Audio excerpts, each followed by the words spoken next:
in this area. And if you come from Nauvoo, you know how far that is from Nauvoo. It's a good 40-minute drive. You can imagine in their day how far south it was.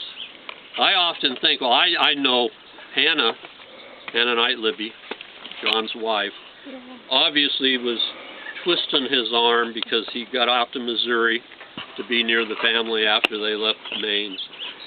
And then she twisted it again, and he came out here. And I'm sure John thought, okay, this is a long ways from Nauvoo. We're going to be safe out here. Well, we know that didn't happen. They weren't safe. Well, we'll talk about that at our next stop. So this is the best place to see where the family was. I sent you out a handout. If anybody needs some, I've got some on the windshield of my car over here if you want to see them. There's a map there. We spent time going through actual deeds there. If you go to the land office, they'll prepare a packet for you with the map, the land map, which is hard to interpret exactly where you're at. So we tried to put it into context using the 1874 map of the county, which was township by township. Understand that this area was set up in townships. They have mile square areas. This is Walker Township. The next township over on the other side of the highway is Rocky Run Township. I don't know which one's the one that Tioga's in. I don't either. I can't remember the name of it. It's Township 32. Whatever it is, they numbered it. They're square miles. So it's a mile from there down near the creek here, where this first square mile is, and goes up to the highway where the sign was for the Bethany Church. So it's a square mile in here, and we Carters owned most of the square mile. Or if we didn't own it, we were squatting on it. As it makes it hard to find exactly who lived where and when and how. Now, Philip came late. He came basically after the Mormons had left, because he had been living in Massachusetts, and I don't know what motivated Philip to come out here. I guess it was to be near family. And so he left Lowell, Massachusetts, of all places, for Morleyville. He came out here in 1852 and settled here. If you go down to the end of this field of soybeans, there was a road. Is that where it is, Joe? Yeah, it's just across from see the white building there, the house? Okay, down where that house is. Just across from there was a lane all the way. There'd be a lane that ran for a mile down through the middle of the Carter properties. There's no road there today. It's gone. Okay, but along that was a busy stretch. Think of all these families living there. You had Mary Jane, who wasn't a member. You had John H. You had Dominicus. You had William Fullsbury. You had Richard has just gotten married, and he's probably living with one of the families there. And who have I left out? I don't know where the Yorks lived. I don't know where Hannah York lived. I would assume it was in here somewhere. I have never bothered for some reason to ever check it out. And then Amanda lived right over there. Elmira. Because she was the Trips. They lived out in here somewhere. It says Lima, but Lima comes up to this street. Okay? So she was just right down there somewhere. All the family was gathered right in here. Now, we've got this mess of trees, this tree line through here, because there's a creek. It's White Oak. White Oak Creek. Yeah, White Oak Creek runs up through here. It's easy to locate now. You can't see it from where we're standing. You can see some wires down the road there in the holler. Those are high-tension wires. They run along the creek, which makes it a real nice way to identify things. If you go straight north of here, and a little bit to the right, a quarter of a mile, was where John owned some property. William Fullsbury bought it. When John showed up a year or so after the rest of the family, William sold it to John. So we know that John owned some property about a quarter of a mile up, between a quarter and a half mile up and a little bit closer to the creek. Okay, if you look at the map here, that would be where 1 and 3 are. And so it's a little bit to our right, but right next to the creek was where John lived, or probably lived. At least he owned property there. Now whether they live where they own the property or not, who knows? Okay, but just to the west of it, do we have anybody from John H. here? I don't think we do. John H?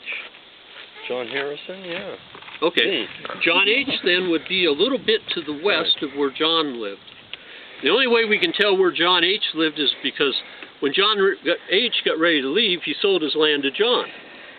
So it was John to John, so it had to be John H. to John. And so that was a fortunate thing, because otherwise we would have probably thought it was John Sr.'s land. Okay. Then we're going to take you, Dominicus would be right up the creek past John, so a little bit over a half a mile up this way. Dominicus had a little piece of property. I suspect William and Dominicus probably ran blacksmith shops, either from up here or down in town. We're going to take you around a little bit and show you down in town in a few minutes. Down in where, well, south, where Morleyville was. Today's Tioga is not where Morleyville was, but close. Joe? You want my grandmother's story? Okay. When I was a kid here, and I grew up here, my grandmother always said that the main drag in Morleytown was along that lane. And there was a log cabin there that Dad stored tools and stuff in that grandmother always said was the Mormon schoolhouse.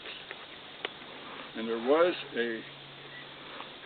like a road width for about, I don't know, 100 yards or something. It had hedge apples in, and she said, well, that was the main street, because that was why this depression was, and that's where they drove wagons through. And even as a kid, I found bits of china and stuff like that over there. And there was a field northwest that Dad called the 40-acre field. And it was largely clay, and he usually planted corn in it. But on one hillside, there was a depression, and every spring he would plow up bits of brick. And so Bill Hartley's essay on this subject describes it as sort of a scattered thing, and Bob is right. You don't really know where people lived and where things actually were. But that was my grandmother's story, and she got that obviously from her father, probably, and he got it from Phillip, who got it from John. Yeah, and if you look at the map from 1874, where the green line is for Phillip, that's this lane. And it runs right between Mary Jane and John's property and goes right up to Road 100, which is the road we're going to end up on the other side of the property here.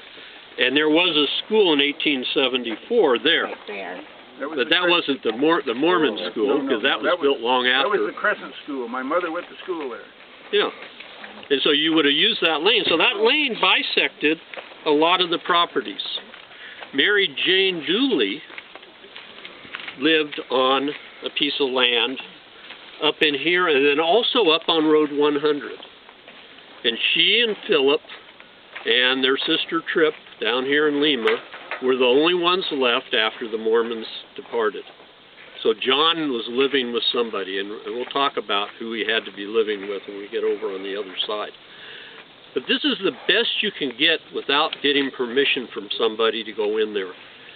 Now, you want to talk about Phillip, our latecomer, and well, tell him about the property here and the housing. Phillip came out, I think, in 1851. John died in 1852, right?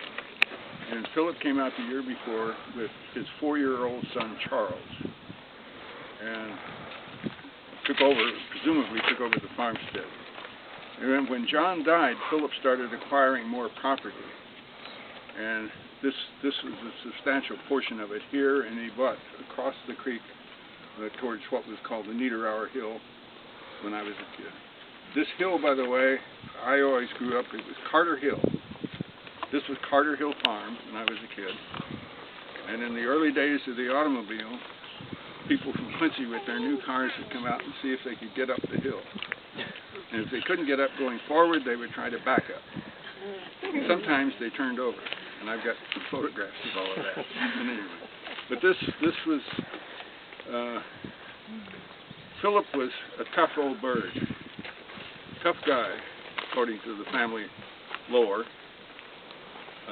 There was a... You look at his picture, he looks tough. He does look tough. And one story that No my mother always told, during the Civil War, there was a Southern sympathizer that was killed on the road north of Tioga. And it lay there because everybody was afraid to touch the body, but thinking that he would be considered sympathizers too. Phillip went up and buried it in the field next to the road. He was not afraid of any of this stuff. So his son never married. Charles never married until after Phillip died in 1876. And he married, and in 1885 he built a two-story house here. And that's the house I grew up in. And my grandfather, on my mother's side, sold the property then to the Trotfetter family in 1956. And everything, there's nothing left here now except the pump house. We can barely see with the brush that, for a well that my dad and I witched in about 1949 or 1950. And there was a remains of a cabin. There was. The cabin, according to Mother, was right here on the brow of the hill. And there was a depression in the old chicken yard, and there was a well there. And apparently Phillip, or Charles, when he built the house, used part of that log cabin because my dad tried to put in central heating back in the 50s, and he couldn't get the ducts into the walls because they were solid logs. And then Mother talked about the remains of the cabin was out along this lane here, and she was cautioned to not play on the stairs. So it must have been a sizable cabin.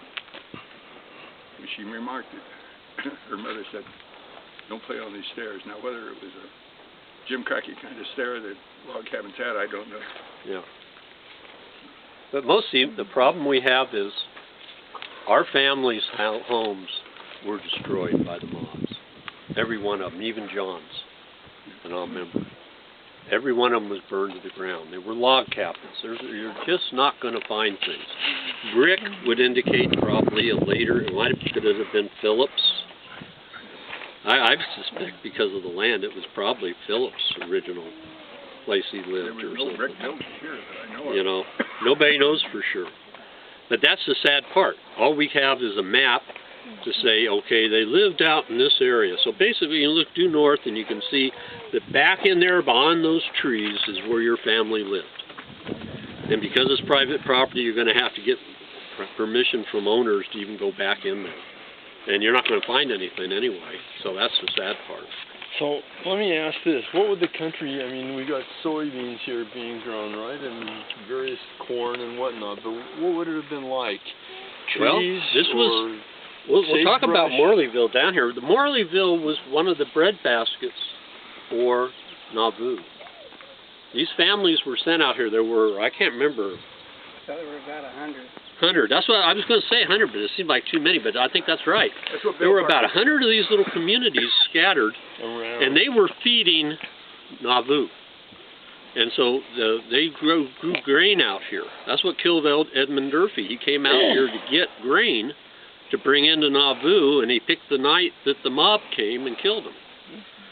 And so that was what they were doing out here. They were supplying the food. Somebody had to feed the people that lived in Nauvoo proper because they needed foodstuffs. Of course, there was a trade and barter and things like that, but this was a food colony.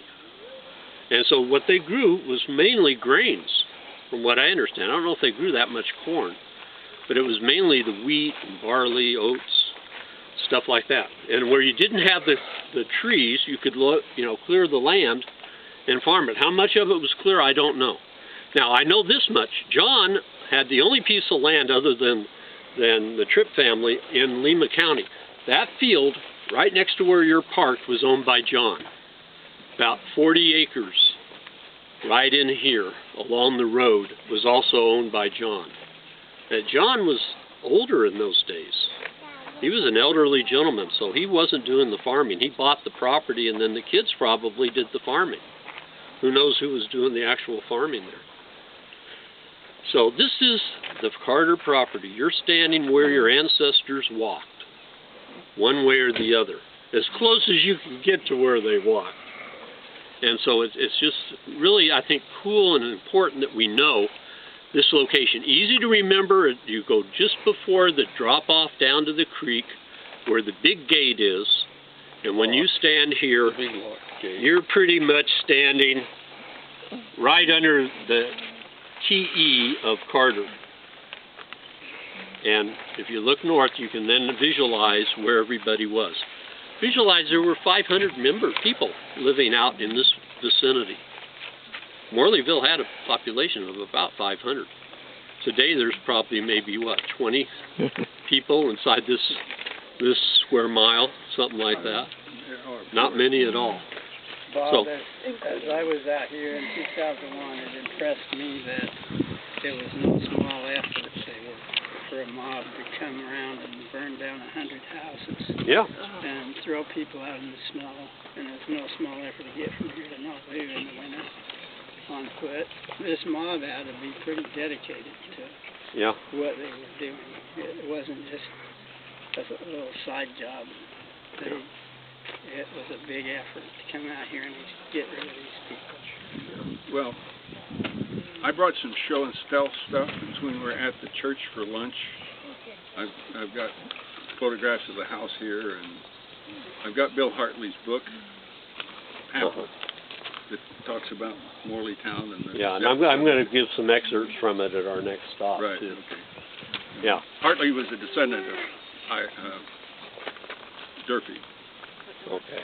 Yeah. And Is that map uploaded you're a to Family descendant of Search, Bob? Durfee. Yes, And so am I. Jensen. Okay. So we've got a couple of Durfee So descendants. interestingly enough, I come from the Carter side. My husband comes.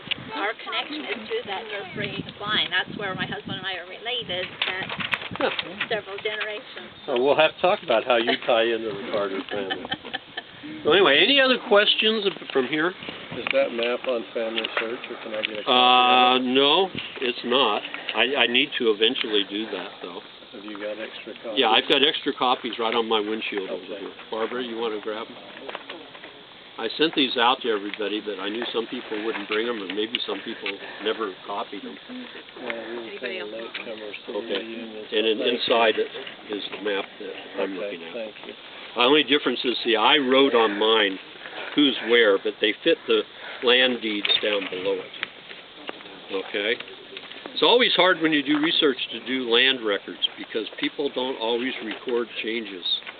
You could sell the land to somebody, hand him the deed, he could put it in a box and never record it. And so there's always holes in land records. I always find it hard. You either find a purchase or a sale, but you hardly ever find a purchase and a sale for the same property.